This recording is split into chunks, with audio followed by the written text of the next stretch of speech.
Tumbuhan memiliki cara yang unik untuk menyesuaikan diri dengan lingkungannya agar dapat bertahan hidup.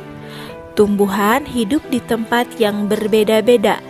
Ada yang hidup di daerah kering, daerah dingin, ada pula yang hidup di air.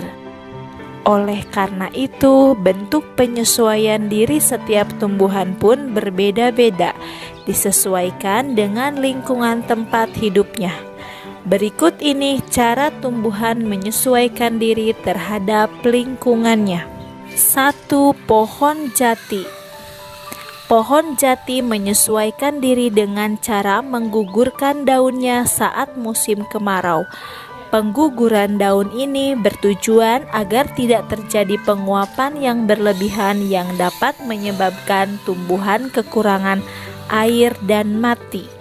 Pengguguran daun pada musim kemarau juga dilakukan oleh tumbuhan lain seperti mahoni dan kedongdong, walaupun tidak sebanyak pada pohon jati. 2. Kaktus. Kalau di rumah atau di sekolahmu ada tanaman kaktus, coba perhatikan tanaman tersebut. Habitat asli tanaman kaktus sebenarnya adalah tanah yang kering seperti gurun. Oleh karena itu, tanaman ini menyesuaikan diri dengan kondisi lingkungan yang kering dan panas. Kaktus dapat bertahan hidup di daerah gurun karena mampu mengatur penggunaan air secara efektif. Hal tersebut dapat terjadi karena kaktus memiliki beberapa ciri-ciri khusus. Berikut ini beberapa ciri khusus kaktus. 1. Batang tebal karena tersusun atas jaringan spon. Jaringan spon di dalam batang menyebabkan kaktus mampu menyerap air hujan dalam jumlah yang banyak sebagai persediaan pada musim kering.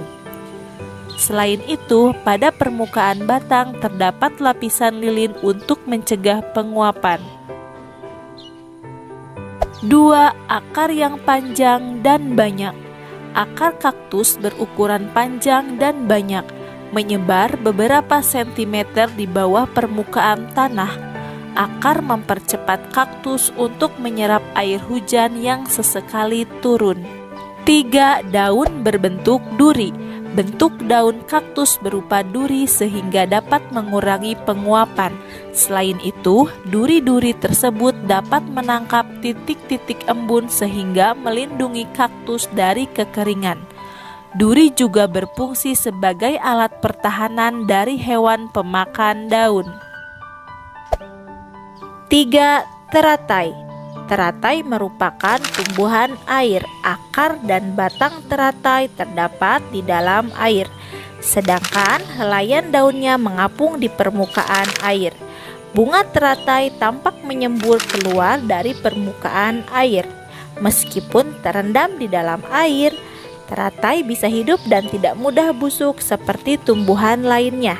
Hal tersebut karena teratai memiliki ciri khusus yang membantu mengatasi kelebihan air pada tubuh.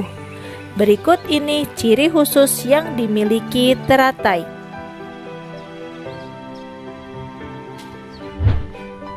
1. Memiliki daun yang berukuran lebar. Ukuran daun yang lebar pada teratai dapat mempercepat proses penguapan atau transpirasi sehingga kandungan air di dalam tubuh menjadi seimbang. 2. Permukaan daun dilapisi lilin. Adanya lapisan lilin pada permukaan daun menyebabkan daun teratai tidak basah oleh air, sehingga proses penguapan tidak terganggu. 3. Memiliki banyak rongga udara pada akar dan batangnya. Rongga-rongga udara pada akar dan batang teratai berfungsi sebagai alat pelampung bagi teratai sehingga daun tetap berada di permukaan air dan tetap terjadi fotosintesis. Selain itu juga mempermudah pertukaran udara di dalam tubuh. 4. Bakau. Bakau merupakan tumbuhan yang hidup di daerah rawa yang tanahnya tergenang air dan miskin akan oksigen. Meskipun demikian, bakau dapat tumbuh dan berkembang biak. Beberapa jenis bakau memperoleh oksigen dengan menggunakan akar tambahan yang disebut akar napas. Pada dasarnya, akar napas berasal dari akar utama. Akar napas tersebut tumbuh ke atas tanah dan muncul ke permukaan air. Akar napas memiliki jaringan spons sehingga mempermudah penyerapan oksigen. Nah teman-teman, selain 4 jenis tumbuhan yang telah dijelaskan tadi, berikut ini ada jenis tumbuhan yang beradaptasi dengan cara memakan serangga atau disebut juga dengan insektivor. Tujuan tumbuhan tersebut memakan serangga adalah untuk mencukupi kebutuhan zat hara atau nitrogen yang tidak diperoleh dari tanah. Apa saja tumbuhan tersebut? Yuk kita simak penjelasan video berikut ini. Kantong semar. Mari kita mulai dengan tumbuhan yang sudah familiar di telinga masyarakat Indonesia, yaitu kantong semar. Seperti namanya, tumbuhan ini berbentuk kantong dengan tutup di atasnya. Ia menarik perhatian serangga dengan bau manis yang dikeluarkannya. Ketika serangga hinggap di mulut kantong semar, mereka akan terjebak masuk ke dalam dan akhirnya mati karena enzim yang ada di dalam. Ternyata tidak hanya serangga, hewan lain seperti kadal dan mamalia kecil juga bisa dimakan olehnya. Ini karena ia bisa tumbuh hingga mencapai tinggi lebih dari 30 cm menurut penjelasan talk.co.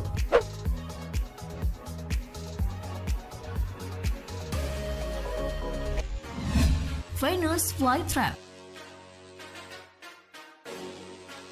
Venus flytrap atau yang dikenal juga sebagai Venus sering dijuluki sebagai T-Rex-nya para tumbuhan. Tubuhnya mungil, terlihat seperti setengah lingkaran dengan rambut di sekelilingnya. Rambut tersebut berfungsi sebagai penangkap rangsangan. Ketika ada serangga yang menempel, ia akan menutup dan mencernanya dengan enzim.